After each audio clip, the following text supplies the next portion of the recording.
Okay. Reka tuganire. Amezi abiri cyo kugombora. Reka tuganire.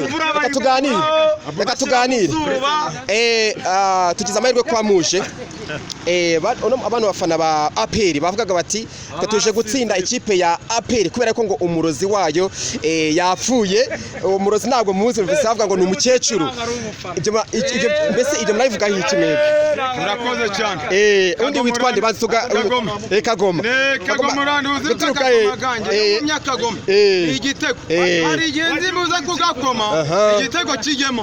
Igitego cya Kagoma kimwe kivuga ngo kigiye. Aya ngani y'amarozi yabo. Kimwe kitabikumva. Igitego kimwe tukimanukira. Twakinnye amezi abiri. Reke kumvangira je nivugira ibyanyu nawe muravuga. Nawe munyamakuru. Reka twivugire rata.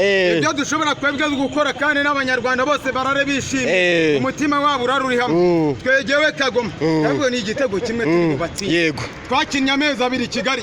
Gukina uyu munsi ngo babyuke mu imvura yaguye. Imvura se nigwa mu gihugu. None yo baciye imvura mu gihugu. Twahise tubimenye mu cyimvura mu gihugu nta kibazo twebwe turabantu bacisha bugufi tuzongera dukine bukeye. Tumaze gukina bukeye twarabatsinze. Pardon gatoya. Ibyo kuba banywa baravuga bati ikipe ya APR ikipe ya Mukura ifite umurozi ikoresha ati umurozi wayo yapfuye. Baravuga ngo ni umukecuru. Ushinguye maze kumuzika none. Ibyo urabyemera? Reka da. Ibyo umurozi ntitubyemera. Ahubwo nagira ngo mbwire cya gikona. Habaho igikona cy'ikigore hakaba n'igikona cy'ikigabo. Kuko umugabo haba nk'umugabo n'umugabo. Habaho igikona cy'ikigabo n'ikigore.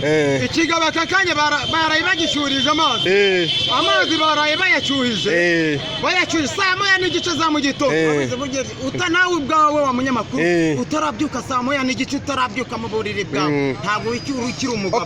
Bahise bagishyuhiriza amazi saa moya bari bamaze kugitwika. Reka tuganire nawe.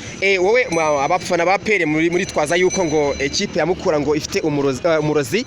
Ubundi mwebwe match yabereye Kigali babatsinze igitego kimwe ku busa kandi mu buryo bugaragara bana barushobetse gato tuganire.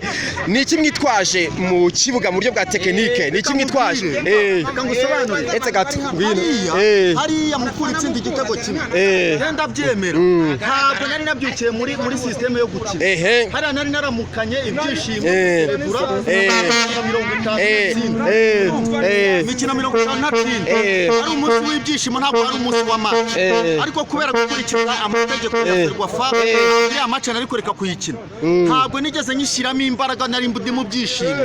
Ese buretse nkubaza ko nakinnye imikino 50 ntatsindwa. Mukura yakinnye ingahe idatsinda. Ariko Mukura yaje kuguhagarika. Mukura yaraguhagaritse. Hariya narayihaye ntabwo yampagaritse.